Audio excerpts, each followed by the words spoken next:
আমরা দেখেছি ইতিমধ্যেই গতকালকে তিনজন তৃণমূলের সাংসদ যারা ইতিমধ্যে বিজেপিতে জয়েন করে গেছেন, এই বিষয়টাকে নিয়ে কি বলবেন? দলের সিদ্ধান্ত আমি মেনে নিচ্ছি, সেটা দলের সিদ্ধান্ত। আমাদের তো যারা আমরা দলে আছি তাদের তো মানতে হবেই, তো আমরা সেটা মেনে নিচ্ছি, অ্যাজ সিম্পল অ্যাজ দ্যাট।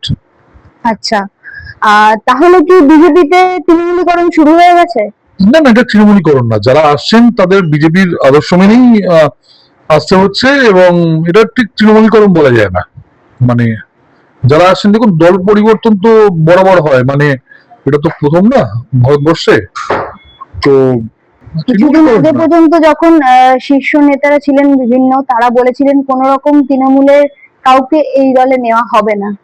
তো সেই এখন হয়তো তারা মনে করেছেন যে কোনো ভ্যালু এডিশন হবে বা সামথিং। আমি এক্স্যাক্টলি কেন করেছেন সেটা তো আমি জানি না, কিন্তু নিশ্চয়ই তারা ভালো মনে করেছেন, তারা মনে করেছেন দলের ভালো হবে, সেই জন্যই তারা সিদ্ধান্ত নিয়েছেন। গতকাল যে রাজ্য সভাপতি সমীর ভট্টাচার্য বললেন যে যারা এই তৃণমূলে ঢুকে থেকে বিজেপিতে জয়েন করেছেন তাদেরকে দলবদলু বা তৃণমূলী এইসব বলা যাবে না, কেন? না, আমরা সেটা মেনে চলবো। মানে উনি যেরকম বলেছেন, উনি আমাদের সভাপতি, উনি আমাদের মানে নেতা, তো উনি যেরকম বলেছেন আমরা সেরকম মেনে চলবো। এবং এটা তো ঠিক যে সুখেন্দু বাবু তো ভালো মানুষ, হ্যাঁ, তাকে তো কখনোই খারাপ কথা বলা উচিত না। বাকি দুজনকে আমি চিনি না, কিন্তু সুখেন্দু বাবু তো ভালো মানুষ, এবং যখন দেশ ভাগ হয় তখন ওনার বাবার একটা বড় ভূমিকা ছিল, মানে হিন্দু স্বার্থ রক্ষার্থে। তো বাকি দুজনকে আমি সেভাবে চিনি না। তো একজন বয়স্ক মানুষ, তাকে তো খারাপ কথা বলা উচিত না, মানে এটাই সভ্যতা। তো সেই জন্যই হয়তো বলেছেন। এই যে উনি বলেছেন দলত্যাগী বলা যাবে না, কিন্তু যখন তৃণমূল থেকে বিজেপিতে আসছে তাহলে তো দল ত্যাগ করেই আসছে, সেক্ষেত্রে কেন দলত্যাগী বলা যাবে না? না, আমি ওটা ঠিক শুনিনি, আমি পুরো জিনিসটা শুনি। তারপর তো, কিন্তু উনি যখন বলেছেন তখন তো মানে we must abide by him, he is our leader এবং স্টেট প্রেসিডেন্ট, আমরা ফলো করবো এটাকে। রাজনৈতিক মহলে একটা জল্পনা উঠেছে, ব্যক্তিগত স্বার্থ বা রাজনৈতিক কিছু স্বার্থের জন্য তৃণমূলের কিছু সংসদ তাদেরকে বিজেপিতে যোগদান করানো হচ্ছে। দেখুন, রাজনৈতিক মহলে তো বরাবরই এই ধরনের কথাবার্তা চলে, ঠিক আছে, কিন্তু দেখুন, কিছু তো একটা তারা ভেবেছেন, মানে তারা যারা আমাদের নেতৃস্থানীয়, তারা কিছু একটা ভেবেছেন, ভেবে তারা এটা, আপনি মানে তাদের জিজ্ঞেস করলে ভালো করবেন। কিন্তু একটা কথা বলছি, এরা তিনজনই কেউ খারাপ মানুষ নন। বিশেষ করে সুখেন্দু বাবুকে তো আমি পার্সোনালি চিনি, মানে খুব ভালো বক্তা, সৎ রাজনীতিবিদ, ঠিক আছে। তো it will be a value addition, I believe. এই যে যারা তৃণমূল থেকে বিজেপিতে যোগদান করছে, সরকার পরিবর্তনের কারণই তো এটা যে তাদের ওই মুখটা চেঞ্জের জন্য বিজেপি কে সরকার হিসেবে আনা। তো সেক্ষেত্রে পুরনো যারা তৃণমূলে রয়েছে তাদেরকে যদি বিজেপিতে আনা হয়, সেক্ষেত্রে বিজেপির ইয়ে কিরকম পড়বে? মানে আপনি বলছেন যে না, দেখুন, যারা পুরনো তাদেরও তো ভালো ভালো, তারা অনেকে এমএলএ হয়েছে যাদের আপনারা চিনতেন না, যারা বহু বছর বিজেপি করছে, যাদের সাধারণ মানুষ চিনত না, তাদের বা যারা ভালো প্রচার করেছে, এবং বহু মানুষকে করা হয়েছে। তো ইট ইজ নট যে পুরনোদের অবহেলা করা হচ্ছে। তো কিন্তু এটা সামহাও মানে দলের সিদ্ধান্ত, so we must abide by. Sukhendu Sekhar উনি ভীষণ ভালো নেতা এবং এমপি ছিলেন। তো উনি গতকাল একটা প্রেস কনফারেন্সে বলেন যে পাপ করেছি, সেটার প্রায়শ্চিত্ত করতে চাই। তো বিজেপিতে কি প্রার্থীরা এসে প্রায়শ্চিত্ত করে? না, দেখুন, তৃণমূলে যারা ছিল তাদের মধ্যে একটা এই বোধটা আছে, কিন্তু দেখুন, তৃণমূলের তো সবাই খারাপ লোকটা। যেমন ধরুন, আমি আগেও কিন্তু যখন আমি মানে লিখতাম, আমি কিন্তু যখন সুখেন্দু বাবু তৃণমূলে ছিলেন, আমি সুখেন্দু বাবুর সম্বন্ধে কিন্তু ভালো কথা ওপেন, আপনি দেখবেন, আমি ফেসবুকে লিখেছি। তখন উনি ওখানকার এমপি, তখনও আমি ওনার সম্বন্ধে ভালো ভালো কথা লিখেছি। আর সন্তোষ মোহন দেব সম্বন্ধে, ওনার মেয়েকে আমি চিনি না, ওনার বাবার সম্বন্ধে আমরা প্রফুল্ল হোসেনের জন্মদিনে তাকে আমরা শ্রদ্ধা জানাই। যেমন ধরুন, বাকিরা শ্যামাপ্রসাদ মুখার্জির নাম শুনলেই তার সম্বন্ধে গালাগাল দেয়, এই দেয়। আমরা কিন্তু প্রফুল্ল সেনকে সম্মান দিই, আমরা অতুল্য ঘোষকে সম্মান দিই, আমরা বিধানচন্দ্র রায়কে সম্মান দিই। তো আমাদের মধ্যে এই জিনিসটা নেই। আর তাছাড়া দেখুন, ওনার যদি মনে হয় প্রায়শ্চিত্ত করা, এটা তো ঠিক যে উনি এমনি কোনো, দেখুন, উনি তো কোনো ট্রানজাকশন বা এক্সেট্রার মধ্যে ছিলেন না, উনি রাজ্যসভার এমপি ছিলেন। ওনার যদি মনে হয় যে এটা প্রায়শ্চিত্ত ছিল। আর আরেকটা জিনিস, যে উনি নীতিগত ইয়ে নিয়ে উনি ছেড়ে দিয়েছেন, উনি কিন্তু দল বদল করেননি। মানে বাকিরা যেমন দল চেঞ্জ করে নতুন দলে চলে গেছে, নতুন দলের স্বীকৃতি চাইছে, উনি সেটা দেননি। উনি যে মুহূর্তে হয়েছে, উনি দল থেকে রেজিগনেশন দিয়েছেন, দিয়ে অন্য একটা জায়গায় জয়েন করেছেন। এটা কিন্তু একটা উদাহরণ যে মানে একটা মাঝপথে উনি ছেড়ে দিলেন, ছেড়ে বেরিয়ে এসে তারপর উনি আবার এমপি হলেন। ইট ইজ নট যে উনি মানে সেভাবে দলত্যাগ করে, মানে থাকতে থাকতে, যেমন বাকিরা তৃণমূল থাকতে থাকতেই কেউ চলে গেল কি এনসিপিআই নাকি একটা দলে, বা তৃণমূল বি বলে স্বীকৃতি চাইছে, উনি কিন্তু নৈতিক ইয়ে নিয়ে দল থেকে বেরিয়ে তারপর উনি এখানে জয়েন করেছেন। তো সেটা একভাবে দেখা যেতে পারে ব্যাপারটা, মানে সেটা ওনার যেটা মতামত, এটা ওনাকে এই জিজ্ঞেস করুন। মুহূর্তে আমি আরেকটা বিষয় চলছে, সেটা হচ্ছে ভালো তৃণমূল আর মৃত তৃণমূল। বিষয়টা নিয়ে কি বলবেন?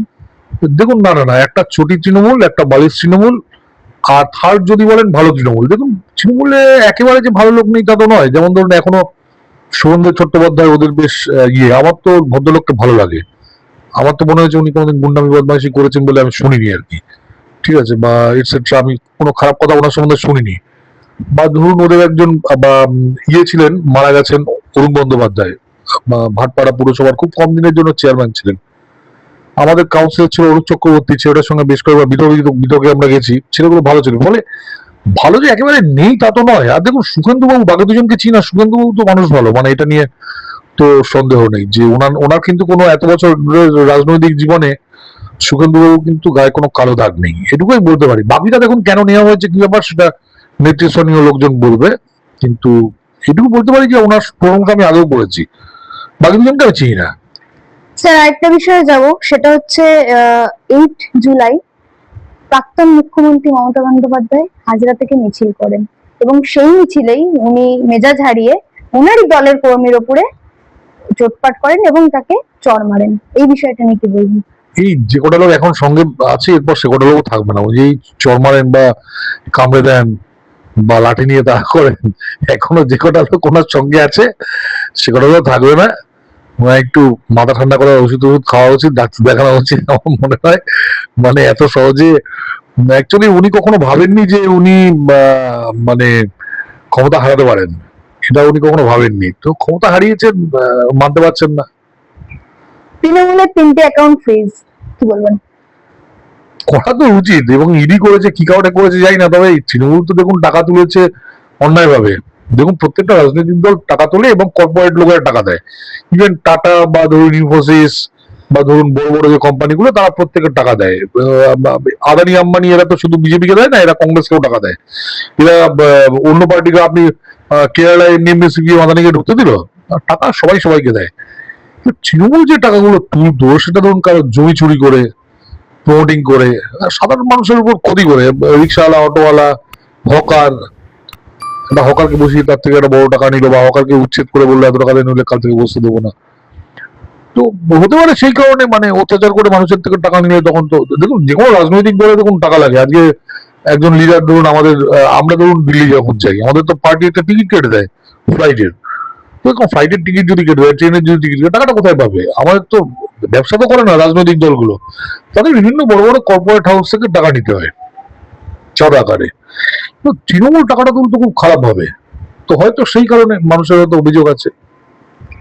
আরেকটা বিষয়ে যাব স্যার, গতকালকে প্রসেনজিৎ চ্যাটার্জি নবান্নতে গিয়ে মুখ্যমন্ত্রীর সাথে দেখা করে। এই যে তিনজন, যে 3টে জায়গায় উপনির্বাচন হবে, সেখানে কি উনি প্রার্থী হিসেবে দাঁড়াতে পারেন? আপনার কি মনে হয় যে ওই মিটিং এ আমি ছিলাম? তাহলে আমাকে এই প্রশ্ন করে লাভ কি বলেন? দেখা যাক, আপনার কি মনে হয়? আগামী আমার কিছু মনে হওয়ার উপর বেস করে তো আমি বলতে পারি না কেন উনি গেছিলেন, কি ব্যাপার এটসেট্রা, আমি তো জানি না। আচ্ছা, কারণ ওইখানে আমি তো নিজে উপস্থিত ছিলাম না, ফলে ওটা নিয়ে আমার মন্তব্য স্যার করা। একটা প্রশ্নে যাব, সেটা হচ্ছে এই বারুইপুরের ইনসিডেন্টটা নিয়ে। ইতিমধ্যেই তো পুলিশ একজনকে এনকাউন্টার করেছে, প্রভাস মণ্ডল। সে বিষয়ে কি বলতে চাইছেন? প্রভাস মন্ডলের মা কি বলেছে, প্রভাস মন্ডলের স্ত্রী কি বলেছে? যে লোকটি খারাপ লোক ছিল। প্রভাস মন্ডলের মা, আমি বলছি যে তাকে আমি প্রণাম করি তাকে। আজকের দিনে মানে এইরকম একজন মা, আমি বলছি আজকের দিনে পাওয়া যায় না। মমতা ব্যানার্জি শেখা উচিত ওনার থেকে, যে কিভাবে নিজের ছেলে অন্যায় করলে তাকে উনি কিভাবে বললেন যে না, আমার ছেলে অন্যায় করেছে, একটি মেয়ের জীবন নষ্ট করেছে, তার বেঁচে থাকার অধিকার নেই। সেখানে মমতা ব্যানার্জি পুরো ব্যানার্জি ফ্যামিলিকে বাঁচিয়ে যাচ্ছে। কেউ অভয়াকাণ্ডে জড়িত, কেউ এই কাণ্ডে জড়িত, ওই কাণ্ডে জড়িত, উনি বাঁচিয়ে যাচ্ছেন। আর দেখুন এই ভদ্রমহিলা, হয়তো ভদ্রমহিলা স্কুলেও যাননি, হয়তো কোনো স্কুলেও যাননি ভদ্রমহিলা। আপনি দেখুন মানে কত বড় তার। অন্যদিকে বিকাশ ভট্টাচার্য তো বলেছেন উনি খুব ভদ্রলোক। হ্যাঁ, কারণ বিকাশ হচ্ছে যে ব্যাপারটা হলো, উনি যেখানে যত ক্রিমিনাল আছে তাদের হয়ে কেস করে বেড়াচ্ছেন।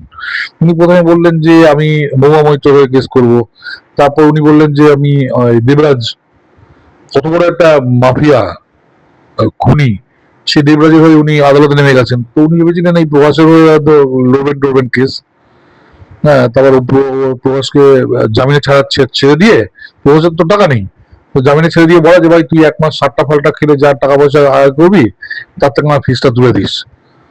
তো হয়তো সেই কারণে ওনার মনে হচ্ছে ওনার ব্যবসায় লস হয়েছে, তো সেই কারণে উনি প্রভাসের মৃত্যুতে ওর মা দুঃখ পাচ্ছে না, ওর স্ত্রী দুঃখ পাচ্ছে না, বিকাশবাবু দুঃখ পাচ্ছে।